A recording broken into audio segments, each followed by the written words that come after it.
प्रणाम सात छत्रसाल महाबली करियो बलि बलि प्रभु प्राणनाथ दर्शन। प्रणाम के नई परिभाषा अध्याय नंबर 2। आज का विषय है प्रणाम जीवन सलपन।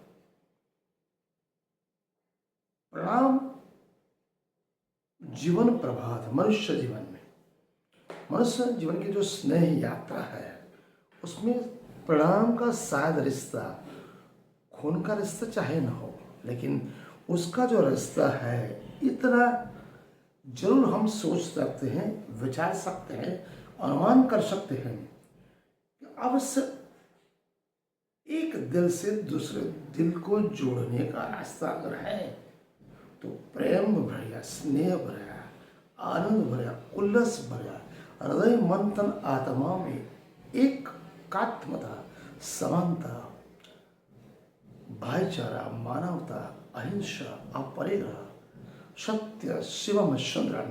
सत्य को यहाँ हम ट्रूथ कह सकते हैं, शिवम मतलब द गॉड कह सकते हैं, सुंदरम मतलब ब्यूटी। सत्यम शिवम सुंदरम मतलब एक मानव जीवन को उत्कृष्टमय, आनंदमय, उल्लासमय भरने वाला, एक दिल से दूसरे दिल को जोड़ के, एक आत्मा को दूसरी आत्मा को जोड़ के समर्पण की भावना, प्रेम की भावना, जिससे मानव मात्र के बीच में एकात्मता और समानता का को जो भाव विकस रहा है, उस भाव को अगर 100% और श्योर बताने का, मानव जीवन में उसको उभरने के लिए, आगे बढ़ने का अगर भाव है भारतीय मानस में, तो केवल और केवल प्रणाम। सहज और आश्चर्यजनक तरीके से विश्व व्यापक परंपरा में वसुदेव कुटुंब की अगर भावना हमें समग्र मानव जाति के लिए, समग्र ब्रह्मांड के लिए, समग्र दुनिया के लिए अगर विकसानी है, सर्वोच्च भावना को चरितार्थ करना है, तो एक दूसरे को विनम्रता पूर्वक प्रणाम करने से वो मन में वो सद्भावना जागृत होती है। प्रणाम की जो सद्भावना है केवल मनुष्य को ही नहीं है, प्राणी मात्र, पक्षी मात्र एवं देवी देवताओं को भी सुलभ होती। किसी भी परंपरा में, भारतीय संस्कृति परंपरा में हजारों साल कहने को केवल 5000 साल की परंपरा है। ऋषि मुनियों ने गरुड़ पुराण में भी लिखा है, न काष्ठे विद्यते देवो न शिलाया कदाचन भावे ही विद्यते देवस्तम स्मा दाव समाचार। गरुड़ पुराण दूसरा स्कंद 38वां श्लोक, उसमें ये बोला न काष्ठ विद्यते, केवल सद्भावना, प्रेम में, हृदय मन तन आत्मा में अगर प्रणाम की भावना है, एक दिल से दूसरे दिल को अगर जुड़ना है, तो प्रणाम ही वो परिभाषा है, वो शिष्टाचार है, वो सील है, वो वर्तुलक है, वो नैतिक है, वो प्रामाणिकता है, वो निष्ठा है जो एक दिल से दूसरे दिल को जोड़ती है। जिस परमात्मा ने हमें ये मानव तन दिया, इस धरती पर भेजा, वो अद्भुत विलक्षणीय कार्य है। अतः अगर हम परमात्मा की उत्कृष्ट रचना है, परमात्मा के मानस पुत्र है, उनका अंश है, तो जिस परमात्मा ने हमें इस ब्रह्मांड में भेजा, तो हमारा भी तो कुछ फर्ज बनता है। वो फर्ज क्या करता है? हम उस मालिक को याद करें, क्योंकि जीवन के पतझड़ में, जीवन की आपाधापी में, उपाधि में, जीवन के हर एक दुख में केवल केवल परमात्मा ही सच्चे दिल से, सच्चे मन से हमें साथ देता है। दुनिया में कोई साथ दे ना दे, चाहे वो माता पिता हो, भाई हो, मित्र हो, दुनिया में दुश्मन हजार है। हर घड़ी, हर पल, हर क्षण कौन सी उपाधि, कौन सी विपदा कब आएगी, कब पता नहीं।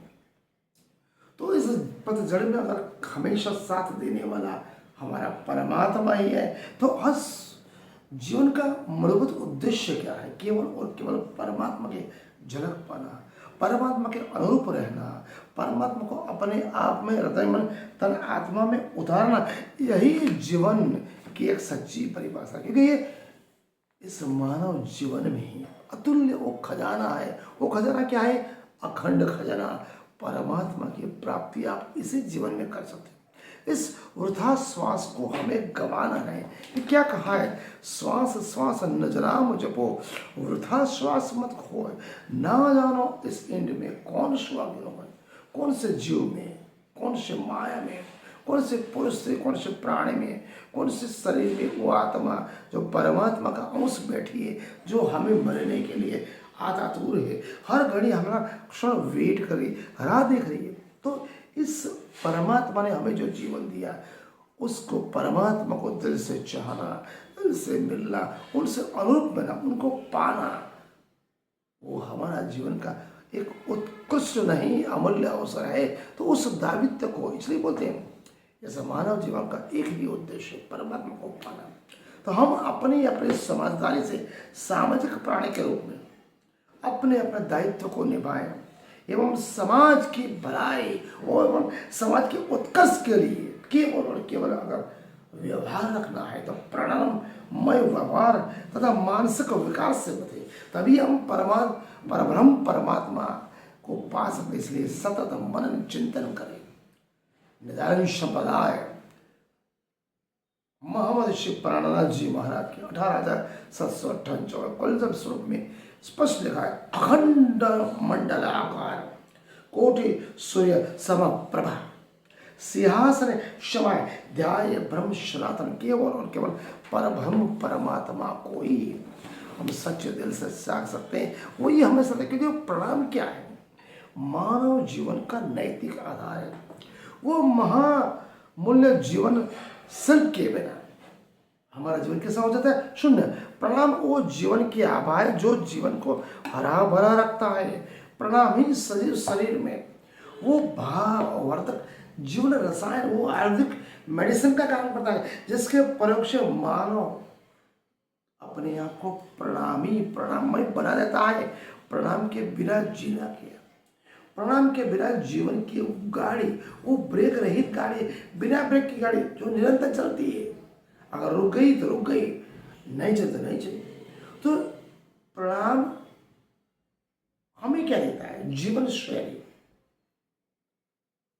एक दूसरे के साथ प्यार से रहना, शील युक्त जीवन, नैतिक आचरण, नैतिक निष्ठा, नैतिक ईमानदारी, सत्य, अहिंसा, अपरिग्रह, एक दूसरे के साथ प्रेम, स्नेह, दया, करुणा, उनमें न नाथ हो, न जात हो, न ऊंच हो, न अमीर हो, न गरीब हो, मानव मात्र एक समान।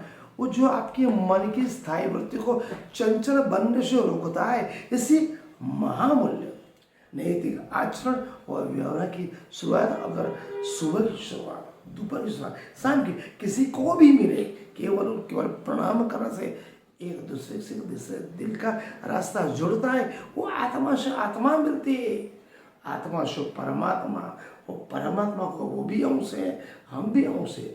अगर एक अंश दूसरे अंश को मिलता है प्रणाम करने से, तो विशिष्टाचार में वो प्रणाममय बनता है। इसलिए जीवन शिल्प का अगर अभाव है, अगर आपने किसी को दिल से प्रणाम नहीं किया, प्रणाम में व्यवहार नहीं किया, तो आपको सल में, नैतिक आचरण में वो अभाव शिक्षा, उपदेश एवं ज्ञान का कोई महत्व उसमें, अरे कितनी भी शिक्षा हो, कितना भी आपको उपदेश हो, कितना भी आपके पास ज्ञान है, अगर प्रणाम और व्यवहार आपके जीवन में नहीं है, आचरण में नहीं है, वो ज्ञान कुछ काम करे। इसलिए धर्मजनों ने क्या लिखा है?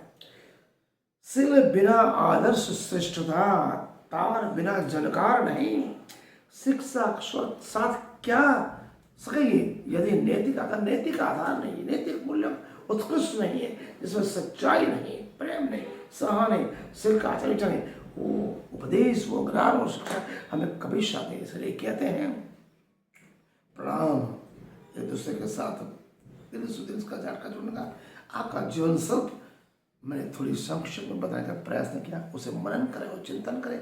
अगर त्रुटि है तो बताने की कृपा करें। राम सुंदर।